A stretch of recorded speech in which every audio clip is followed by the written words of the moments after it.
I hadn't even taken off my desert boots when Ethan pointed to my suitcase. I'm only staying until the weekend. Mom's "for the family" sounded like an eviction order wrapped in gift paper. The house smelled like cinnamon and something sweet, trying too hard to be joy. I set the suitcase down and watched the way their eyes slid over it, the way people step around a wet floor sign, visible, inconvenient, temporary.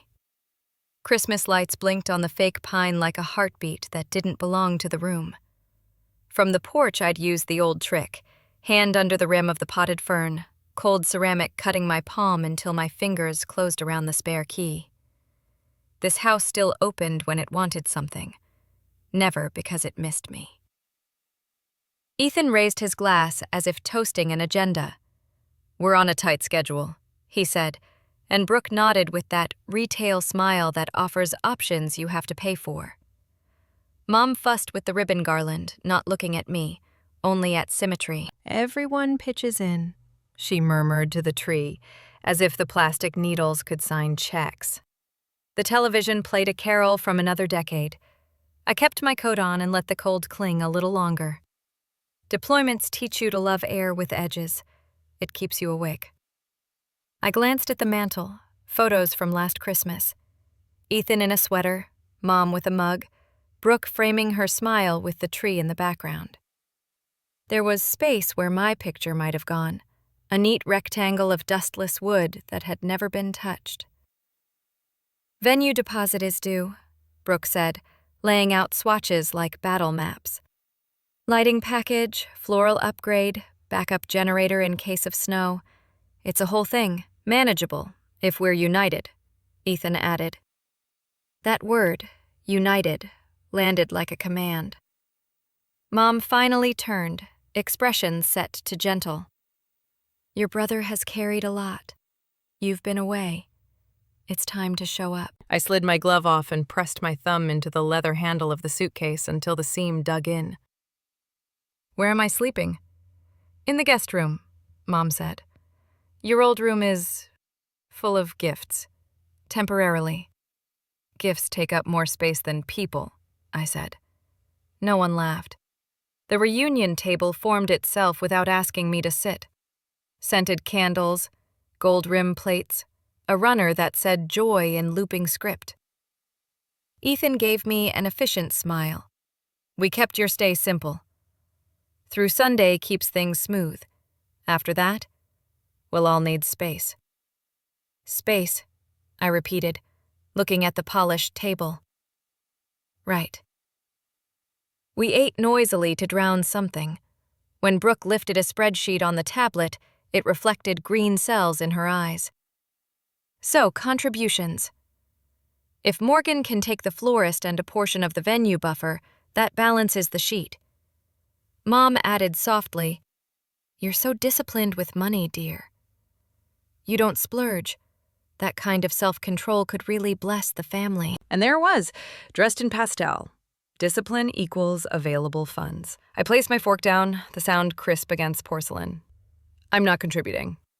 Ethan's expression didn't crack. He just adjusted posture, like a salesman moving from greeting to objection handling. "Don't make things difficult for our family." "Truth makes things clear," I said. "Difficulty usually comes from pretending." A silence stretched. The tree clicked as a bulb warmed. Brooke tucked hair behind her ear and attempted a softer route. "It's not just the wedding. Ethan's been juggling house expenses. A few small formalities here and there, nothing you need to stress about." "Which formalities?" I asked. Mom reached for the drawer of the buffet, then thought better, fingers drifting away. Her eyes skated past mine, careful as a tightrope walker. "Small," she repeated, as if size made ethics. I stood to get water. The sink ran hot. Steam fogged the window, and I drew a dot in it just to prove my finger was still mine. Out on the deck, snow pulled a thin sheet over last summer's stains. Footprints crossed, none matching the length of mine. I thought of a runway in a country that didn't know carols, and a calendar with months circled in red for reasons that weren't celebrations.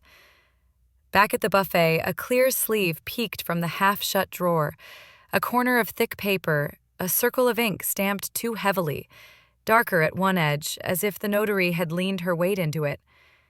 My name sat there in bold type, clean as a label on a package. I looked at Mom. Her smile held steady, the kind you paste onto the world when glue is all you have left. "We can talk tomorrow," she said. "Tonight is for peace." I took my suitcase down the hall. The guest room had all the warmth of a storage unit with good lighting. My old room's door was ajar. Through the gap, I could see the slope of a reindeer gift bag and the ironed hem of a linen tablecloth. I pushed in. The bed frame was folded against the wall to make room for the boxes. On the desk I used to cram for exams, someone had left a file. My face stared up from a photocopy, grainy, high contrast, the kind of copy that blurs edges so a signature can be anything. An ID. My name in block letters. Under it another page, legalese, the title crowning the text like a verdict. Power of attorney. I didn't sit. I planted my feet and let training run its checklist. Identify, timestamp, secure, escalate.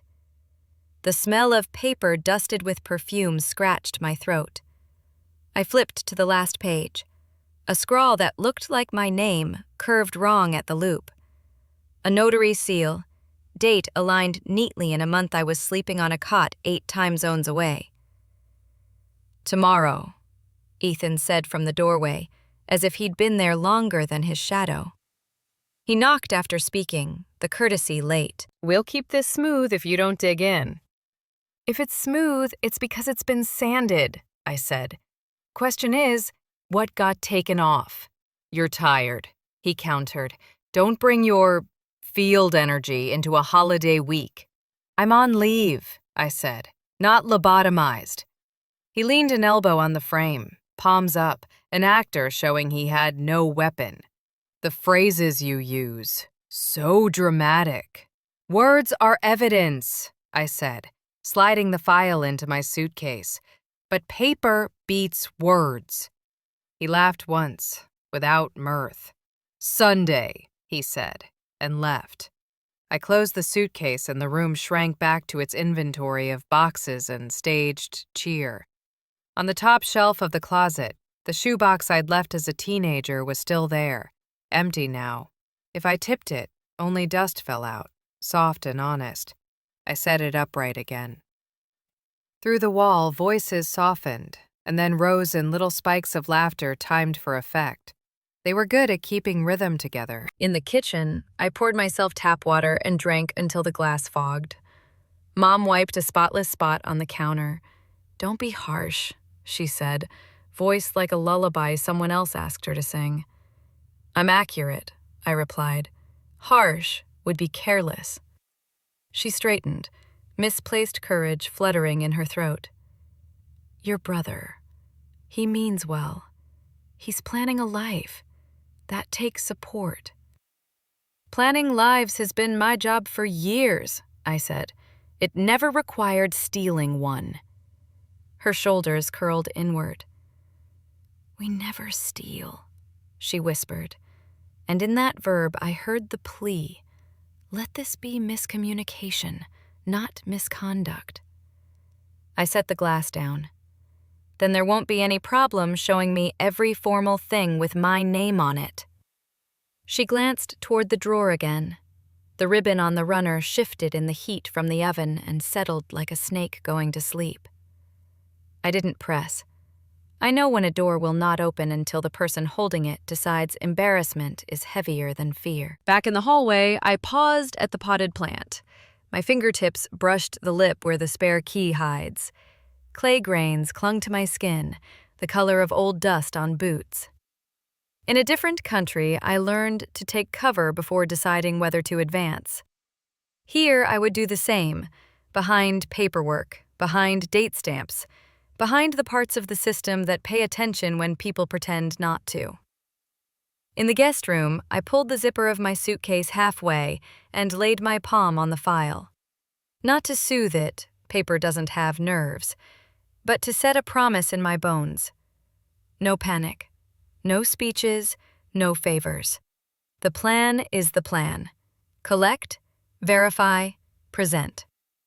I scrolled through my phone for the deployment record emails and bookmarked the dates. Then I stared at the wall until the room's fake peace settled into a low, bearable hum. I turned off the lamp. Snowlight seeped through the slats of the blinds, enough to silhouette the suitcase like a quiet animal guarding the door. My boots sat side by side beneath the chair, laces loose, sand still hiding in the treads. I thought about cleaning them. I left them as they were. A message appears from Naya. If you need a plan, reply X. I look at the notarized envelope, type X. 3 words in the subject line caught my eye. Power of attorney, and the signature is mine. The email sat in my inbox like a live wire, auto-forward from Mom's cluttered account to a family alias I didn't remember agreeing to. PDF attached, subject line cheerful as a calendar reminder. I opened it at the diner because the smell of burnt coffee and fry grease felt like something that couldn't lie. The laminate table stuck to my forearms. Outside, slush hissed under passing tires. Inside, a jukebox murmured half a song from 20 winters ago. Naya slid into the booth across from me, hair tucked into a beanie, eyes scanning my expression once, like a medic reading vitals. How bad? I rotated the screen. She didn't react at first, she never does. She read, then, "If this is real, I'll eat this beanie." "It's not," I said, "but it's good enough to look real at a glance." She tapped the bottom of the page with her nail. "Notary seal, commission number, check. But see the pressure on the date? Heavy on the right. Someone leaned too hard. And your signature, your loop is clockwise. This is counter." A waitress poured coffee until it threatened to crest the rim. "Sugar?" she asked. "No thanks," I said. I didn't need sweet. I needed order. "Everyone pitches in," I said, tasting the words as if they were a chemical I knew to label. Turns out I got pitched in by proxy. Nia smirked, then got serious. "We do this by the book. Operation Red Folder, tabs, transfers, HELOCPOA county, screens." She said each word like a step on a staircase. "You carry the facts." "Let me carry the tempo," she opened her notebook. "Transfers. Make a ledger of every family wire for the last 7 years. Reason, amount, date, and any social post within 72 hours that contradicts the emergency. HELOC. We verify if a home equity line was opened on your mom's property. County. Recorder's office, pull the instrument number, lien date, disbursement schedule. POA. Notary log and any associated journal entry. Screens. Deployment orders, travel vouchers, anything that places you anywhere but here when they claim you signed." I took a breath that made my ribs feel measured. "I once moved money at 2 a.m. because Mom said the heat was out and the pipes would burst," I said. She posted a brunch photo at 11 with a caption about mimosas and resilience. "That goes in transfers," Nia said, already writing. "The point isn't to embarrass. It's to pattern." She angled the phone, started a video call. Miguel's face appeared in the glow, grainy and calm, a man built of process. "Talk to me," he said. Nia summarized in 30 seconds. He nodded once. "Okay, step 1. Notary log. In this state, notaries must keep a journal, date, time, type of document, signer name, ID type, maybe a thumbprint. You ask to inspect the entry for that date. Step 2. County recorder. Pull all records on the parcel, deeds of trust, liens, reconveyances. Look for a home equity line of credit deed of trust. Step 3. Bank footage if you can get it through a friendly manager or subpoena later. For now, walk in and ask very nicely to confirm signature card on file for you, not to change anything. Timestamp is key, I said.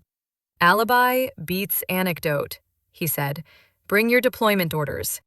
Print them. Paper scares people who only practice power by voice. Mia held up a finger. Tell her about skew. Miguel adjusted his glasses. Skewed handwriting on custodial notes. If the clerk writes a margin note at an angle inconsistent with their usual entries, it can indicate a later insertion. Not proof alone, but if you line it up with the journal page template, you can show misalignment. Photographs help. The waitress refilled our coffee without asking. It was the kind of place where the default is more. Nia closed the notebook. We hit county at opening. We left a tip that could be called generous in a town like ours and stepped into air that bit. My boots found purchase in the gray slurry at the curb. The night carried the metallic aftertaste of snowplows.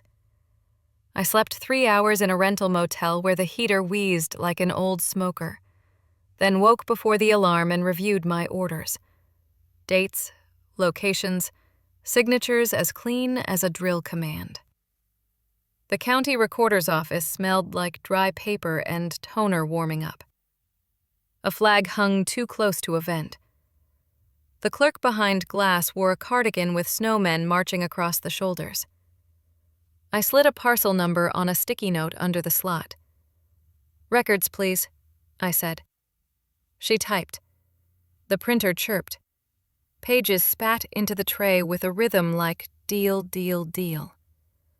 She clipped them together and slid them back. "You sure you want all of it?" "All of it," I said.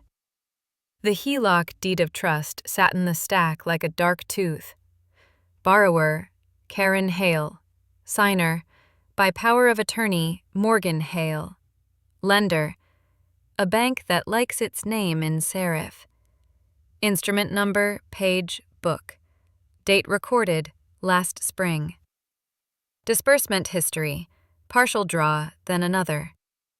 I traced the amounts with my index finger until they stopped being numbers and turned into the shape of a couch, a ring, a weekend somewhere warmer.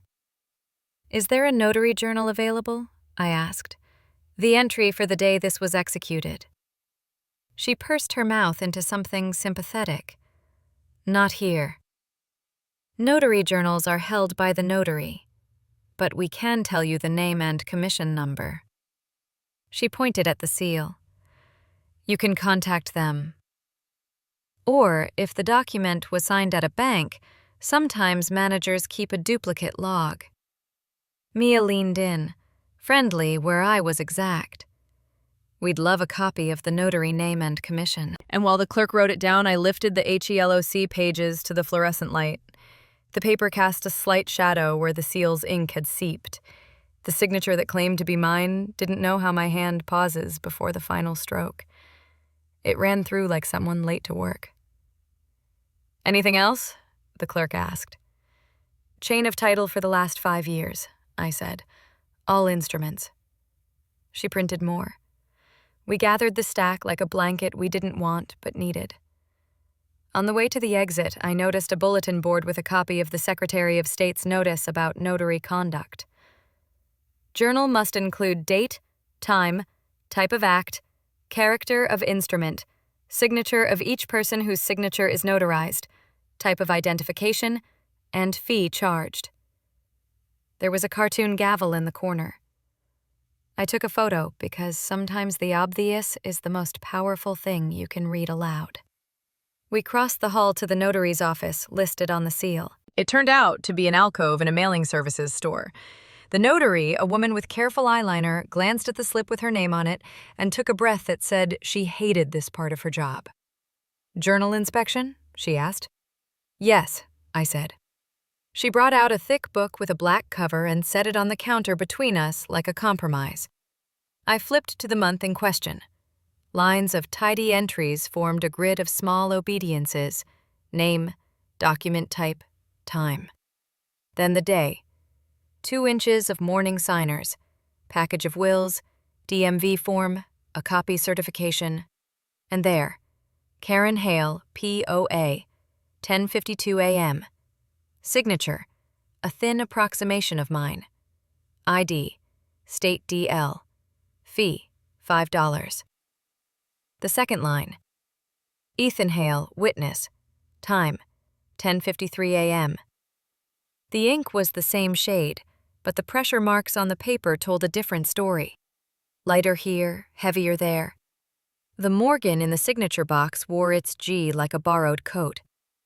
"What day is that?" Nia asked. "Tuesday," the notary said. I checked my orders. Tuesday. Range qualification. I was 2 states away, logging rounds on a scorecard that still smelled faintly of oil. "Do you require signers to appear in person?" I asked. The notary stiffened. "Of course." She didn't add, "If they don't, I still get to eat lunch." She didn't have to. We weren't here to prosecute her. We were here to collect data. "May I take a photo of this entry?" I asked. "You may take notes," she corrected, eyes darting to a small sign that said exactly that. I wrote fast, copying columns, keeping my breathing even. Nia noted the commission expiry date. Miguel texted from nowhere. "Ask if they log thumbprints." The notary shook her head. "Not required here." We thanked her, bought a book of stamps we didn't need, and stepped back into the corridor that resonated like a bad acoustic guitar. I moved the journal details into my notes and attached a screenshot of my orders for that day. The outline of something solid started to form, the shape a lie makes when it discovers it has to stand next to a clock. Back at the recorder's counter, the clerk waved us over, voice dropped just enough to qualify as gossip in a courtroom. "You didn't hear this from me, but I remember the couple." He did the talking, brown-haired woman with him. He was very sure of what he needed. She glanced at the door as if it had ears. The person who submitted that day was Ethan Hale, with a woman with brown hair. The sentence slid between my ribs and locked there. Brooke, brown hair falling like a curtain at fittings, the picture of help. I lifted my phone and took a photo of the docket screen. Instrument number, recorded time, initials of the intake clerk. We stepped outside into air sharpened by noon. My phone buzzed in my palm before the cold could numb it. Miguel texts, "I have the bank camera frame." Ethan passed the paper over the counter. "See? Ethan said for the family, but the bank camera called the mastermind by name." The motel heater rattled like a loose rib in a metal chest, coughing warmth over a room that smelled of old soap. I spread everything across the bed. Printouts still warm from the county office, my deployment orders, the grainy still that Miguel sent, Ethan's shoulder angled toward a teller window, a paper passing from his hand like a secret hoping to look official. I laid a blank red folder in the center and fixed its spine like a compass needle. The key in the potted plant had done its job last night. Tonight the job was different. If the house only opened one way, I would bring the door with me. Nia arrived with takeout and a roll of clear tape, flicking on the desk lamp so the cone of light made a stage. "We work left to right," she said, setting chopsticks across the lid of the noodles as if marking coordinates. "Transfers, HELOC, PO, county, screens." She tapped the folder's pockets. "And we keep the tone clean. No adjectives, only dates." I built tab 1 first, transfers, because history is quieter than accusation. Thank statements lined up like marching columns. Next to each, a screenshot from someone's public joy. 2,000 wired for urgent medical. 3 days later, Brooke's champagne flute catching golden light at a rooftop bar. 800 for rent gap. Same week, a new handbag tagged in a mirror selfie, logo large as a confession. 10,000 for moving expenses, followed by a photo of a leased SUV captioned, "Earned, not given." I wrote beneath each pair, date, amount, stated reason, contradictory post. The ink didn't need my opinion. Tab 2, HELOC. The county citation went first, then the deed of trust pages with instrument numbers circled, the disbursement schedule like a pulse, the business card of the bank's contact who had smiled too wide when giving me nothing but a phone tree. I slid in a printout of the Secretary of State's Notary Conduct poster, not because it was evidence, but because it was a mirror. Tab 3, POA. The Notary Journal entry copied by hand, each column reproduced exactly. Date, time, document, signers. The alibi packet stapled behind it, range qualification roster, travel orders, a photocopy of the card I carried while strangers checked my name against a list. And last, the frame Miguel captured, Ethan's profile under fluorescent light, the edge of a brown-haired woman's coat sleeve in the corner, the teller's hands reaching out. That small exchange caught forever at 23 frames per second. I captioned it with the bank branch, date, and approximate time. No arrows, no circles, just place and hour. Nia leaned over my shoulder. "You good?" "I'm fine," I said. "Fine enough to sort." She nodded at the neat stacks. "Good. Order is a weapon people think is furniture." We packed the folder until it had weight, enough to land on a table and say something without raising its voice. I slid a thin notebook into the back pocket. Scripts, but not speeches. 3 sentences for 3 points. No more. Morning bled a pale line into the motel's curtains. I drove to an office park where every company's sign looked like a dental practice.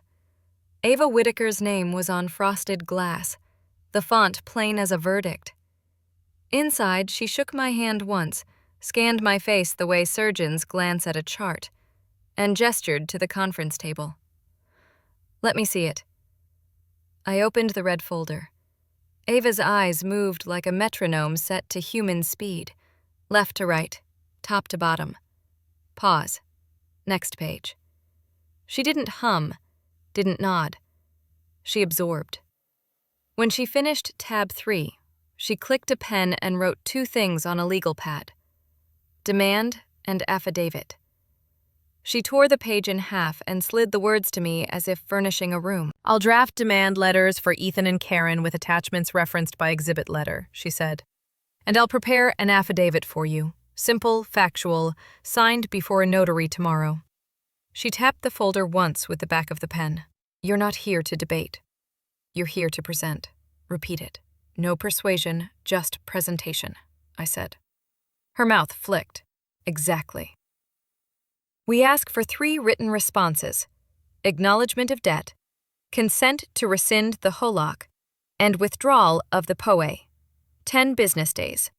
We serve. We keep our own copy of everything. Do not engage beyond scheduling. If anyone tries to pull you into side talk, your line is, "Please put that in writing." Nia made a check mark on her pad big enough to be seen from the next building.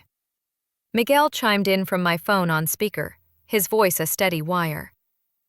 "Also, timestamp all deliveries. Photo at door. Geotag if you can." Ava gathered the papers, printed the letters to her own machine, and slid them into envelopes with the care of a person who knows paper is sometimes the only adult in the room. She returned my folder to me and rested her hand on it. Brief but deliberate, as if sending weight back where it belonged. "Last thing," she said.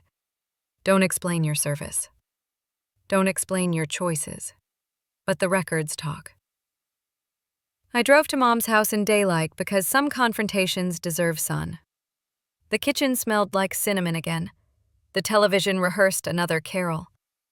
I walked straight to the dining room, opened the buffet cabinet, and set the red folder inside on the second shelf. The interior wood was polished. I could see the folder's reflection under a glaze of dust. I closed the door gently, the click small as a trigger reset. A timer was set, and only one person knew when it would ring. Ethan arrived minutes later in a coat that suggested errands, not work. Brooke followed, carrying a bag stamped to the boutique logo. Mom wiped her hands on a towel and said too bright, "We were just about to have tea." "I'll take mine in writing," I said. I pulled the folder out and placed it on the table runner that said, Joy. I opened to tab 1 and slid the first page forward. "I need 3 written responses," I said, looking at Ethan because he always liked the camera. 1. Acknowledgment of debts owed to me with attached amounts and dates. 2. Consent to rescind the home equity line of credit opened with my name by power of attorney. 3. Withdrawal of any and all powers of attorney purporting to be from me, effective immediately. My voice didn't carry. It laid track. Ethan smiled without teeth. "You've turned the dining room into a law firm." "No," I said. "I've turned it into a printer." I tapped the papers. This speaks. Brooke hovered near the love seat, eyes snagging on the swatches still there from last night. Mom braced her hands on the back of a chair. Sweetheart, why don't we have a calm conversation first? This is calm, I said. This is calmer than I've ever been. I angled the page toward Ethan. Beneath the bank transfer list, the Instagram photo of Brooke's hand holding a champagne flute glittered in the dining room light. Brooke's chin lifted a notch, pride and panic mixing like colors you can't unblend. I flipped to tab 2, the HELOC record, the disbursement schedule, the contact card. Ethan glanced at the numbers, then at me, calculating, as if the rate were negotiable but the interest was not. I turned to tab 3, the notary journal entry copied in my hand, the deployment orders, the still frame from the bank. Miguel had caught the exact quarter second where intent looked like routine. Ethan's mouth mid-instruction, the teller's polite face, the edges of a brown-haired presence that didn't need to be named to be recognized. I slid that frame to the edge of the table, just far enough that the light from the window cut the glare. I'll need your responses by end of business on the 10th day after service, I said. Ava's letters detail where to send them. What if we just talk like adults? Ethan asked, leaning forward, elbows wider than manners. We are, I said. Adults write things down. He reached for the frame still. His fingers paused a breath above the glossy paper and stopped, as if heat curled from it. His pupils tightened. For the first time, the salesman went missing and a boy showed up, caught with a hand in something that would leave a stain. Mom touched my forearm, light and desperate. Morgan, honey, please put that in writing, I said, not unkind. The house held its breath. The furnace clicked on and warm air rose through the vent under the table, lifting the joy runner a fraction before it settled again. Brooke moved to stand behind Ethan's shoulder, just inside the frame where her brown hair would be visible if someone took a picture now. I was about to close the folder when the doorbell rang. Jim Wallace, Brooke's dad, walked in, looked at the red folder, glanced at Ethan. What does my future son-in-law need to explain, Ethan? Silent night just ended, the sound of the red folder zipping up like a safety pin. The room exhaled sugar and cinnamon and the faint heat of bodies trying to be merry. Tree lights hunted each ornament for a surface to flash on. I carried the red folder from the buffet like a tray I didn't want to drop and set it in the center of the table runner. Mom's hands hovered near the serving spoons, then withdrew. Brooke smoothed her dress and pretended not to look. Ethan smiled into his glass the way people smile into mirrors when they practice. No persuasion, only presentation. Ava's sentence clicked in my skull like the notch before a bolt slides home. I unzipped the folder and opened to the first tab. 5 transfers, I said, and I didn't raise my voice. Paper doesn't need volume. Dates, amounts, reason given, and a public post within 72 hours that says otherwise. The first page, $2,500 for car repairs to Ethan. Same week, Brooke's hand, fresh manicure on a champagne flute, tagged at a rooftop bar. The second, $8,000, dental emergency to Mom, and an Instagram from a casino lobby under a chandelier, captioned with gratitude and a joke about luck. The third, $12,000 moving expenses to Ethan, alongside a photo of a leased SUV with a caption about hustle. The fourth, $600 rent gap to Travis. No, not here. I crossed the name out in my head, re-anchored to this house, this table. $600 to cover utilities, and a boomerang of a new espresso machine decorating a marble counter. The fifth, $1,200 vet bill and a boutique shopping bag in Brooke's stories, gold letters bold against red. I slid each page across the cloth until the photos caught the tree light and glowed the way lies glow when they think they're alone. Jim Wallace cleared his throat and frowned in the way of men who have balanced ledgers with pencils and don't like fuzzy numbers. He wasn't family. He wasn't mine. He was a wall clock on a room full of excuses. Ethan stayed composed. "Context matters," he said lightly. "These are cherry-picked." "We all help, Morgan. You helped. We're grateful." "You'll put that gratitude in writing," I said, and turned to tab 2. The county printouts were uglier, less photogenic. Black ink in serif fonts, margins that meant nothing until they meant everything. "Home equity line of credit," I read. "Borrower, Karen Hale, by power of attorney, Morgan Hale. Applicant of record, Ethan Hale." I placed the disbursement schedule next to Mom's elbow. 2 partial draws, dates here. I tapped each line, then set the Secretary of State's Notary conduct notice beside the pages like a mirror held to a face. Journal must include date, time, type of act, character of instrument, signature of each person whose signature is notarized, type of identification, and fee charged. Mom's lips shaped a tremble, then disciplined themselves into a straight line. "Your brother was only making sure the house was safe," she said. "Roof, winterization, adult things." "Adult things are written down," I said. Jim's eyes tracked the instrument number and the recording timestamp as if they were coordinates he could walk to. "You opened this in spring," he said to Ethan, even though it wasn't a question. Ethan adjusted his cuff. "We discussed options." "We were all aligned." He looked at me. "You were difficult to reach." I didn't bother answering. I turned to tab 3. Notary journal entry. Copy by hand, date and time facing the fluorescent ceiling like confession under interrogation light. My deployment orders clipped behind it, paper that smells like toner and bureaucracy and the discipline of clocks. And then the frame Miguel had caught, the teller's hands, Ethan's profile, the brown hair in the corner that could be no one else if you'd ever watched Brooke bend to examine a ribbon. I laid the still on the oak and felt the table take its weight. Miguel's text chimed. I nodded and hit play on the small loop he'd sent, a 3-second sequence of the paper crossing the counter and the slightest roll of Ethan's shoulder as he explained something to the teller. The sound was off. The image was enough. Brooke's breath snagged. She had perfected the art of staying just outside the frame in real life. The screen betrayed that habit. Her fingers found each other and laced too tightly. Mom glanced at the tree as if it could blink a different pattern to change the meaning of what sat between us. I clicked the speakerphone and set the cell beside the folder. "Ava?" I said, and the room shifted, technology as witness, distance making the words cleaner. "You're on." Her voice came through clear, a tone that had said no to 1,000 men who thought volume was policy.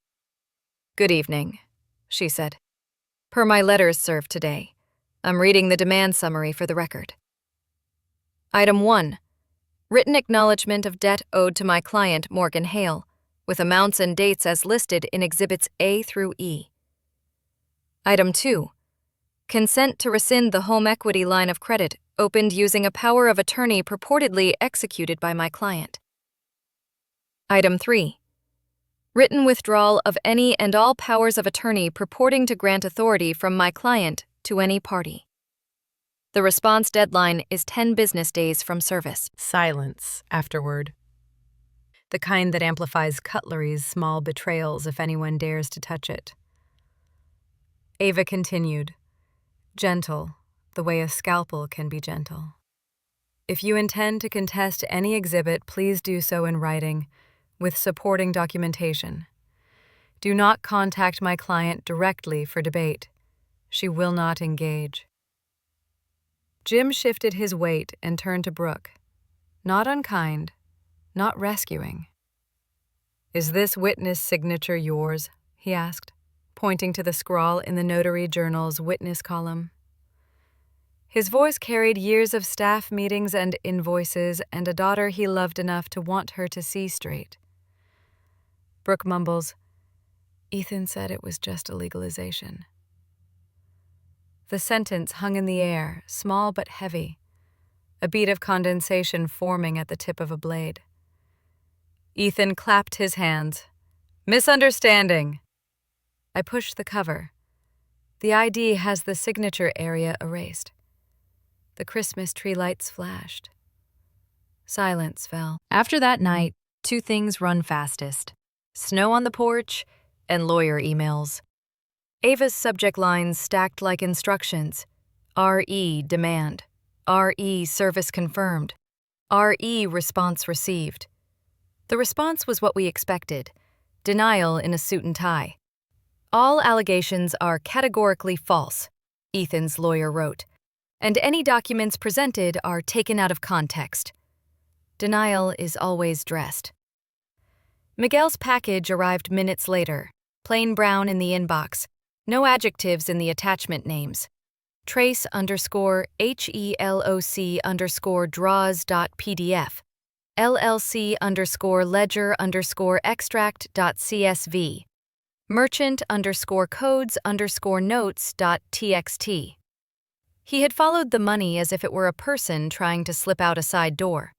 Draws from the HELOC landed in Ethan's LLC account under a code labeled Wedding Consulting and disappeared into credit card payments within 48 hours. Dates aligned with our schedule like teeth in a working gear. Ava skimmed once, then looked at me over the edge of her glasses. If they deny, escalate the tracing, she'd said last night. Now she clicked forward to the other side's counsel and attached the new exhibits without ceremony. We stick to the plan, she reminded me. No persuasion, just presentation. At the bank, the branch manager wore a smile that had learned how to say no 3 different ways. I asked to view my signature card, and the clerk brought a laminated binder that smelled faintly of plastic and toner. My original signature from years ago floated heavy with the habits of my hand: the pause before the loop, the slight compression on the downstroke. The signature on the POA copy had none of my hesitations. It ran through like a skater on new ice. "We can't comment on outside documents," the manager said gently, "but we can note material differences." She took the dispute form out of a drawer and laid it flat. Ava, beside me, pointed to the line that mattered. "Please indicate that transactions related to the HELOC are placed in a dispute file pending resolution," she said. The manager ticked a box, entered a code, and the printer coughed a receipt into her hand. "This suspends any further draws while the file is active," she said. Procedures. The quiet kind of mercy. We left the branch with a copy of the signature card, a dispute receipt, and the small relief of a slowed leak. Outside, the cold made sentence ends visible in the air. Ava's breath came out steady. Next, confrontation. Clear table, precise terms. Jim's house had the stillness of a place that knows its furniture will be asked to witness. He met us at the door with an expression that tried to be neutral and mostly succeeded. Brooke stood by the staircase, face careful. Mom held her coat in both hands, though we were inside.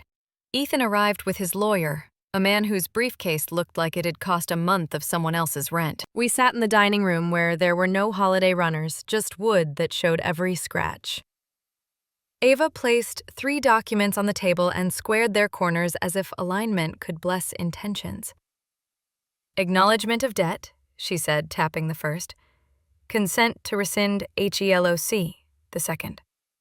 Withdrawal of POA, the third. Drafted pursuant to the issues we've raised.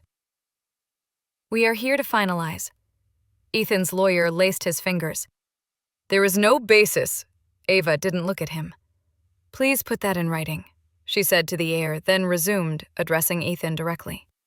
The tracing exhibits show HELOC funds entering your LLC and paying personal obligations within 2 days.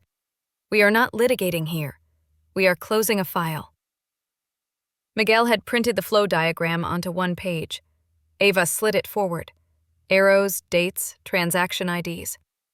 Jim leaned over it with the concentration of someone who has built budgets and regrets. This is straightforward, he said, not unkind, not dramatic. Money leaves the house, enters the business, goes to cards. Ethan's jaw worked. Business expenses, he said. Wedding consulting involves deposits, vendor retainers. Which vendors? Ava asked soft.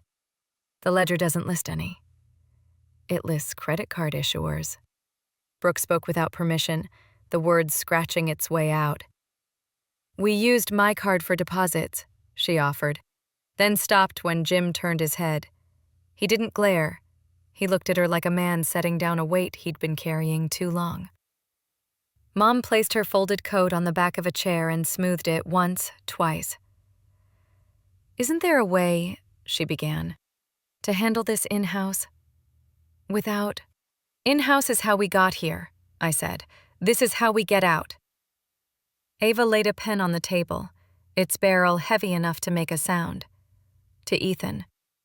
Sign the acknowledgment of debt. Amounts and dates are listed on Exhibit A. Sign the consent to rescind the HELOC. Our bank contact will process upon receipt. Sign the withdrawal of POA, effective immediately, with notice to the Recorder's office. She gestured to a small notary stamp already set aside. We have a notary present. Ethan's lawyer tried another angle. My client requires time to review. You had 10 business days, Ava said. We extended grace informally when you responded with general denial. We then supplied additional tracing. Today, we are executing. If you decline, we file. If you sign, we close. Your choice. Snow freckled the window like static. Jim pulled a chair back and sat, palms on the table. Ethan, he said, and in his voice I heard a man who had taught his daughter to ride a bike and had let go at the right second, not too early, not too late. Fix it. Ethan stared at the documents. He looked older in the reflection of the glass, more human, less staged. I remembered the first time he convinced me to front him rent for a week, the way he made favors sound like chances to audition for family. He lifted the pen. His hand hovered, hesitated. The metal clicked against the paper once in a small, involuntary stutter. Before you sign, his lawyer said, but Ethan didn't hand the pen back. He drew his shoulders in and wrote his name where names are supposed to tell the truth. The acknowledgment first, ink tracking the letters like a weight being dragged across a floor. The consent to rescind next. The words looked simple and felt like removing a nail from wood, slow, then sudden. The withdrawal of POA last, the page that ended the impersonation. The notary stepped forward, checked his ID, checked the names on the documents, and pressed the stamp into the margin with practiced force. The impression landed like a seal on hot wax. Acknowledged. Karen says softly, "What you owe, you pay yourself." Jim looks at Brooke. The engagement is suspended until it's done. My phone vibrates. Bank email. HELOC suspended. A transaction from HELOC transferred to LLC needs to be refunded in 7 days. I look at Ethan. Counting from today. The next day, the snow was half a foot deep, and my mailbox was as thick as a bank confirmation. The street wore silence like a fresh sheet. My breath came out in little banners as I cleared a path to the car. The kind of labor that feels like writing your name on the day. The envelopes were stiff from the cold. The top one bore the bank's logo and the words we had earned. Receipt of rescission request. Dispute status updated. Inside the branch, the teller's acrylic shield fogged at the corners. She recognized me from yesterday and didn't make small talk. She slid a clipboard through the slot. I slid back the signed copies. Rescind HELOC. Withdraw POA. She checked the stamp, checked the initials, and fed them to a scanner that blinked acceptance in a language older than apologies. This confirms suspension remains in place, she said, tapping the screen so I could see the file note. Refund on the transfer flagged to the LLC is due within 7 days. We'll post each step as it clears. Her tone stayed tidy, neither pity nor pride. Procedures keep rooms from burning down. I asked for a printed acknowledgment and a copy of my original signature card to attach to the file. She obliged, paper warm as toast in my hands. When I stepped back out, The cold erased the heat immediately, which felt right. Not everything is meant to be held on to. By noon, Ava had already replied to 3 threads. Bank has confirmed receipt of rescission and POA withdrawal, her email read. We're monitoring the 7-day refund clock. Do not respond to any direct messages. Forward them to me. She appended 2 letters addressed to Ethan's counsel, one noting the updated dispute status, one attaching Miguel's trace again, because some people only read a boundary when it arrives twice. Mom's message was short. I sent my part. A notification from the bank followed it by a minute. An inbound credit labeled K. Hale repayment. No adjectives, no attachments, no extra lines about family. Just the number. I let the screen go dark without answering. Corrective action counts more than sentences.